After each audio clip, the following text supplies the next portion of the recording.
Good morning, everyone, and welcome back to the Hobbydude 007 channel. Recently, our buddy Kenny over at KDog's Model Car Doghouse posed a community question, and it's actually a pretty good one because it's something that affects every one of us. And that is when we get into a slump, the modeling funk, whatever it is, a little bit of burnout, how do we get over that? And I think for each of it, it's a little bit different. Well, I want to share with you Hobbydude's Slump Buster. And it's not exactly what you would think.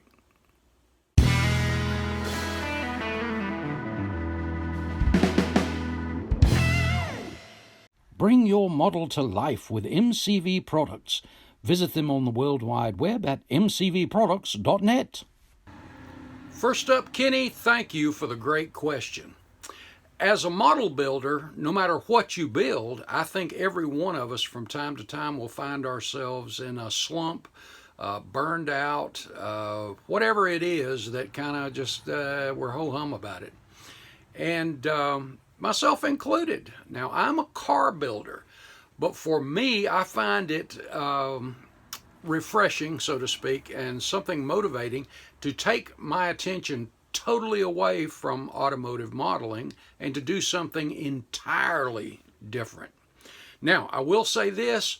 As far as a slump of late, I haven't had any. In fact, since I started this channel, it has actually kept me motivated to keep on in the automotive part, and I really haven't had any slumps. Now, yes, the things of life, squad room, our business on the side, even in retirement, there are things that keep us busy. Running a farm, for example. There's a lot of things that can keep you from the workbench where even when your desire is to be here. But I have experienced a number of times burnout. And as I was saying, I do something that takes my mind totally away from automotive. But I've also found great inspiration in that. And what I do is build commercial airliners.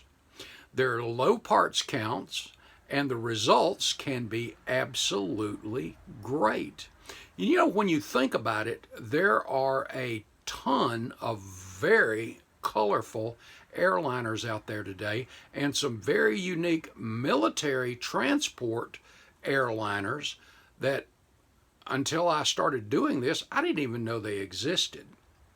For example, this one is a C9B, and by the way, these airliners come in a variety of scales. Usually about 3 scales are the most popular. I like the 1/144th. They do it in a 1/200, which is a little bit smaller, but the 1/144th is my favorite.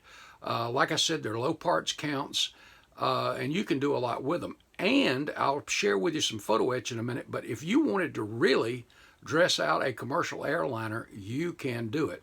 I was talking about the colorful stuff that is available in decal form, and as you can see in a lot of these pictures, there are a lot of very, very colorful aircraft out there.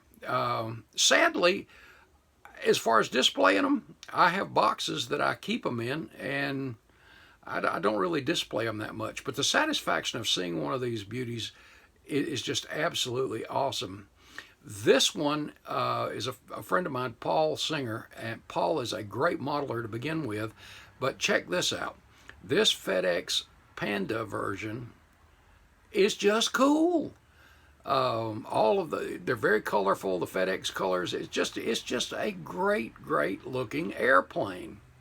And as I was saying, the military stuff that you don't know exists, there's tons of that stuff, and there's a variety of decal manufacturers and photo, 3D print, and resin parts available for these things that take them up another level. Now, like I said, I do mine out of box, and it's just as that slump buster.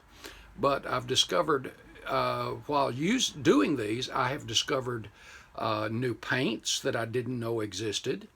Again, decals, parts, even in the 3D and resin, that I found some use for in some cars that you'd never know that they were made for an airplane.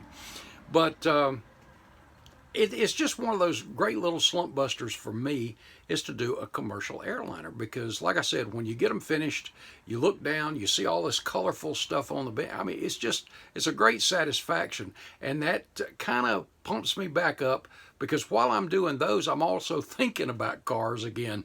So I'm thinking about modeling as a whole, but that's the way I do it. And like I said in the beginning, everybody has their own method as far as slump busting goes.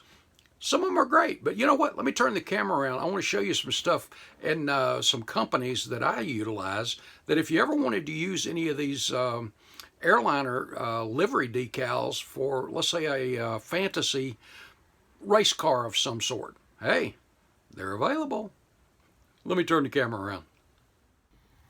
My three main sources for airliner decals and things like that are Draw Decals, which you can go to drawdecals.com and find that, Airline Hobby Supplies in Chandler, Arizona, and the other one is Skyline.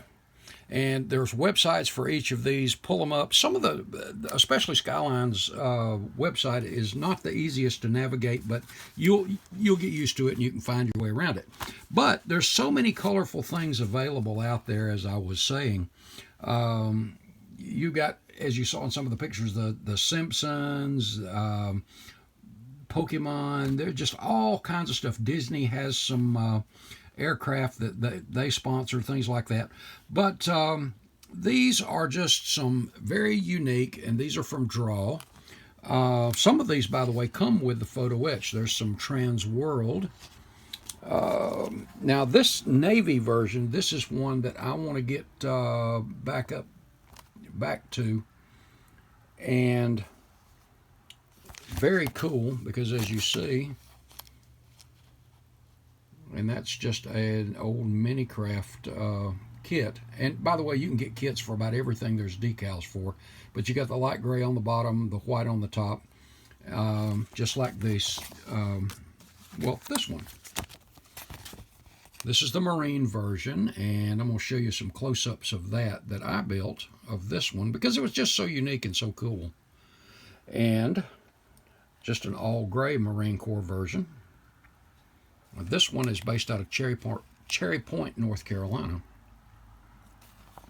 And then you get into some of the really colorful stuff. This one from Skyline is the old Western Pacific Airlines. I'm going to take all this out.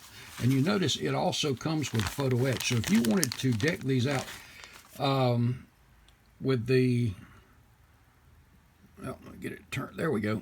The windshield wipers, all that kind of stuff, all that is available for these things.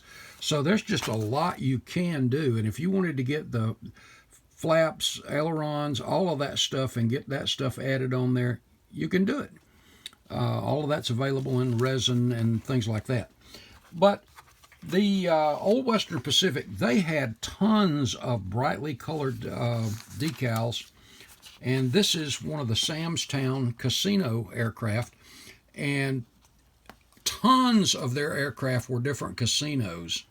And the paint schemes, and you had the Boyd Gaming Corporation that was a sponsor, and that was on all of the engines. But there's all of your painting instructions and your placement for the photo etch, all that kind of stuff. But very comprehensive instructions as well. But check out the quality of these decals. I've used these Skyline and the Draw, and they are top quality. I don't know who does their printing. It really doesn't say on there, but check that out. This is up on the vertical, of course. On the rear of the aircraft, you've got the girls. And different casinos, you have showgirls, and you have this one, which you see is the rodeo corporation. No, not corporation, but anyway, you see there the guy on the Bronco or on the bull. I think that's really cool. But these things again are really high quality, and every single decal. And these, by the way, you put these down and then put the red over the top of those. But every little decal you can think of is there. Hatches, you name it. fuel inlets. But it's like I said, these are quick and easy to build, and they really look cool. They really look cool. You know, I've never entered one of these in a contest to my knowledge, but as far as getting you out of a slump and taking your mind away from automotive, and as much as I love to do research, I love to just get into these things, and that kind of brings me back around, so to speak. But that's my slump buster. But again, and I'm rambling, guys, sorry about that. But again, it's one of those things, since I started the channel, I've just been kind of staying focused on the cars. But again, every now and then I get slowed down by the things of life. But as far as being in a slump, I haven't lately, but I know it's coming. Eventually it gets to us all. Well, that's it. That's what Hobbydude does. Kenny, again, thank you for the great question. And I'm going to be interested to see what everybody else says about their slump busters and all that. I know some guys say they do snap tights. I've heard people say that, or things like it's something simple.